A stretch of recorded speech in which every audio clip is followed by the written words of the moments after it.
Hello, good morning students. Class 9th subject Sanskrit. आज हम video बना रहे 36B लेसन 5। इससे पिछले वीडियो में हमने इस लेसन के 1, 2 एंड 3 क्वेश्चन कंप्लीट किए थे। आज 4th क्वेश्चन स्टार्ट करेंगे। बेटा देखिए तो क्या लिखा हुआ है कि अधोलिखित श्लोक द्वयो आशयम हिंदी भाषया आंग्ल भाषया व लिखत। अधोलिखित और नीचे लिखे गए श्लोक दो श्लोकों का आशय यानी आशय अर्थात हिंदी अनुवाद अर्थात इसका भावार्थ हिंदी भाषा या हिंदी भाषा में, व यानी अथवा आंग्ल भाषा या अंग्रेजी भाषा में लिखत लिखी या लिखो। तो देखिए बेटा ये 2 श्लोक लिखे हुए हैं, ये मैंने आपको हिंदी अर्थ कराया था हिंदी अनुवाद के अंतर्गत। ठीक है, तो ये वाला क्वेश्चन एक बार सुन लो, बता देता हूँ मैं आपको कि आरंभ गुर्वी क्षयणी क्रमेण लघवी पुरा वृद्धि मति च पश्चात दिनस्य पूर्वार्ध परार्ध भिन्ना छाये मैत्री खल सज्जना नाम। देखो बेटा खल सज्जना नाम, खल होता है दुष्ट और सज्जन नाम होता है सज्जन। तो पहले हम खल का लेंगे दुष्ट का। खल मैत्री दुष्टों की मित्रता। दिनस्य पूर्वार्ध दिन के छाया से पहले या दोपहर से पहले की छाये व छाया की तरह भवती होती है। खल यानी दुष्टों की, मैत्री यानी मित्रता, दिनस्य पूर्वार्ध दोपहर से पहले की छाये व छाया की तरह होती है। जो शुरुआत में आरंभ जो शुरुआत में गुर्वी बहुत बड़ी या लंबी होती है और क्रमेण फिर धीरे धीरे क्षयणी नष्ट होती चली जाती है या घटती चली जाती है। अब देखा होगा दोपहर से पहले का समय जब होता है तो उस समय छाया ज़्यादा होती है, धूप कम होती है। फिर धीरे धीरे दोपहर तक क्या होता है, छाया कम हो चली जाती है और धूप ज़्यादा हो जाती है। ऐसी मित्रता होती है दुष्टों की। लेकिन दुष्ट क्या करता है, शुरुआत में तो मीठा रहता है क्योंकि उसको अपना कार्य करना होता है, तो अपने कार्य के लिए, अपने फ़ायदे के लिए, अपना काम निकालने के लिए वो दूसरे से मित्रता करता है। और जैसे ही मित्रता उसकी या उसका जो काम है वो पूरा हो जाता है तो वह अपनी मित्रता धीरे धीरे ख़त्म करना शुरू कर देता है, यानी उससे बोलना ही बंद कर देता है। लेकिन सज्जना नाम, लेकिन सज्जनों की मैत्री मित्रता परार्ध भिन्ना, दिनस्य परार्ध भिन्ना दोपहर के बाद वाली समय, दोपहर के बाद के समय की छाये व छाया की तरह होती है। जो शुरू में कैसी होती है, लघवी, लघवी यानी होता है छोटी, पूरा यानी पहले, जो शुरू में तो छोटी होती है और पश्चात बाद में वृद्धि मति बढ़ती चली जाती है। लेकिन सज्जन जो होता है वो किसी से जब मित्रता करता है शुरुआत में वो कम बोलता है, धीरे धीरे मित्रता शुरू होती है और जब वो घनिष्ठ मित्र बन जाते हैं, एक दूसरे की सहायता करते हैं, तो वही मित्रता छोटे रूप से बढ़कर क्या होती है, एक बड़े रूप में पहुंच जाती है। तो जैसे दोपहर के बाद देखा होगा धूप ज़्यादा होती है, छाया कम होती है, फिर धीरे धीरे शाम होती है दोपहर के बाद में, तो धूप कम हो चली जाती है और छाया बढ़ती चली जाती है। तो ये अंतर है दोनों की मित्रता का, ये आपको हिंदी अर्थ करना है। और दूसरा है प्रिय वाक्य प्रदानेन सर्वे तुष्यन्ति जंतव्य तस्मात् तदेव वक्तव्यम वचने का दरिद्रता। सर्वे सभी, जंतव्य प्राणी, प्रिय वाक्य प्रिय वचन प्रदानेन बोलने से तुष्यन्ति संतुष्ट होते हैं। सभी प्राणी यदि प्रिय वचन या मधुर वचन बोलने से संतुष्ट होते हैं, तस्मात् तो तदेव वैसे ही वक्तव्यम वचन बोलने चाहिए, तो वैसे ही वचन बोलने चाहिए।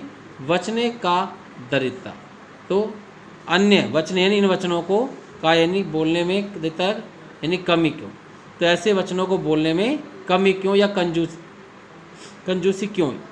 तो देखो बेटा यदि प्रिय वचन बोलने से, मधुर वचन बोलने से सारे प्राणी के अंदर जंतु, पक्षी, मानव सभी आते हैं, तो सभी प्राणी संतुष्ट होते हैं।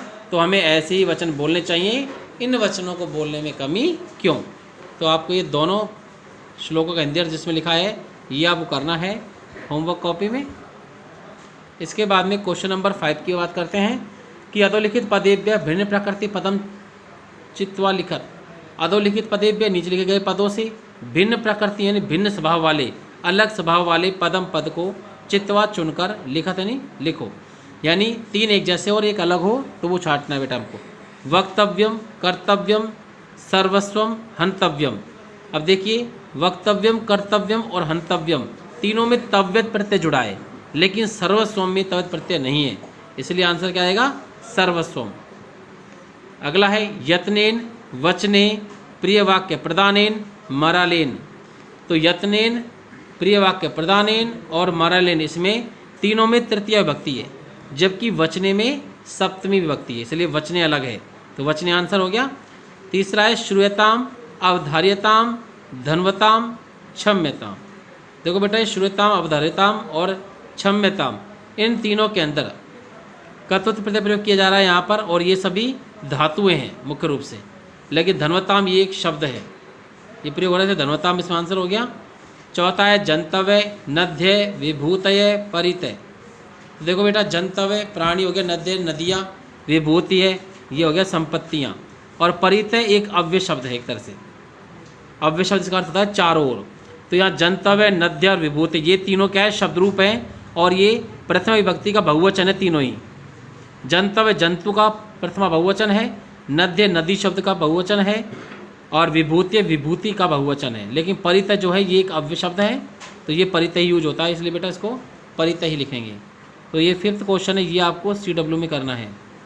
इसके बाद क्वेश्चन नंबर 6 है प्रश्न निर्माण, जैसा हमेशा करते हैं हम कि गहरे पदों के आधार पर प्रश्न निर्माण करना है। तो व्रततः क्षीणे हतः क्षीणे, धन के नष्ट होने से यानी कि वह नष्ट हो जाता है, ये तो यहाँ बताया जा रहा है। लेकिन व्रततः देखो, वित्त और व्रत, वित्त यानी होता है धन और व्रत यानी होता है आचरण या चरित्र। तो चरित्र के नष्ट हो जाने पर सब कुछ नष्ट हो जाता है। तो व्रततः अंडरलाइन है, इसको हटाना है, और इसके स्थान पर आएगा कस्मात। प्रश्न लिखेंगे कस्मात क्षीणे हतः भवति क्वेश्चन मार्क। धर्म सर्वस्वम श्रुत्वा अवधारिताम, सभी धर्मों को सुनकर उसको धारण करना चाहिए। तो यहाँ धर्म सर्वस्वम हटाना है, तो क्या सुनकर, तो क्या के लिए आता है किम, तो किम श्रुत्वा अवधारिताम क्वेश्चन मार्क। तीसरा है वृक्षा फलम नहीं खादंती, पेड़ फल नहीं खाते हैं, तो कौन फल नहीं खाते, वृक्षा बहुवचन है तो के आएगा बहुवचन में, तो के फलम नहीं खादंती क्वेश्चन मार्क। अगला है खलनाम मैत्री आरंभ गुरु विभूति, दुष्टों की मित्रता शुरुआत में बड़ी होती है। तो मित्रता किसके, दुष्टों की, तो खला नाम षष्ठी बहुवचन लगाएंगे केशाम, केशाम मैत्री आरंभ गुरवी भवती। ये प्रश्न निर्माण वाला क्वेश्चन है, ये आपको HW में करना है। इसके बाद इसका लास्ट क्वेश्चन है इस पाठ का कि अधोलिखितानि वाक्य लोट लकारे परिवर्तित, नीचे लिखे गए वाक्यों को लोट लकार में बदलना है। जैसे स पाठम पठती, तो स का स कर्ता चेंज नहीं होगा, पाठम का पाठम रहेगा, लास्ट का शब्द चेंज करना है क्रिया वाला। इसको लिखे लोट लकार में, पठती या एक वचन है तो इसका आ जाएगा पठतु। दूसरा है, अब इसमें शुरू करेंगे नद्य आस्वाद तोया संति, तो नद्य सेम रहेगा, आस्वाद तोया भी सेम रहेगा, संति किस तरह का हो जाएगा संतु। तो आंसर बनेगा नद्य आस्वाद तोया संतु। तो इसमें दूसरा है स सदैव प्रिय वाक्यम वहति, वह हमेशा प्रिय वाक्य बोलता है, तो स सदैव प्रिय वाक्यम सेम रहेगा, बस अब क्रिया को चेंज करना है, वहति के स्थान में क्या जाएगा वदतु। यदि इसका एक वचन है तो आपको एक वचन लिखना है, यदि द्विवचन दिया हुआ है तो द्विवचन लिखना है, और बहुवचन है तो बहुवचन लिखना है, ये ध्यान रखना है। त्वम परेशान प्रतिकूलानि न समाचरसी, तुम दूसरों के साथ में प्रतिकूल व्यवहार नहीं करना चाहिए। तो समाचरसी को हटाना है, तो इसमें बनेगा समाचार, इसको चेंज करना है, बस जो पीछे दिया हुआ है बता दूंगा बेटा, भी इधर देखना। ते व्रतम यत्न संरक्षन्ति, वे सभी आचरण की प्रयासपूर्वक रक्षा करते हैं। संरक्षन्ति हटाना है, इसे क्या जाएगा संरक्षन्तु। और अहम परोपकार कार्यम करोमि, मैं परोपकार के लिए कार्य करता हूँ, तो यहाँ पर करोमि हट जाएगा, और कर्मों के स्थान पर यहाँ पर हम आपको जो कार्य करेंगे उसमें करवाणी लिख लेंगे, जैसे लिखा हुआ है यहाँ देख सकते हो आप। तो ये आपको 3, 4, 5 का यहाँ लिखा हुआ है। तो ये वाला जो कार्य है, ये वर्क है, ये भी आपको क्लास वर्क कॉपी में ही कंप्लीट करना है, ठीक है बेटा, क्लास वर्क। तो आज की वीडियो में बस बेटा इतना ही। Okay students.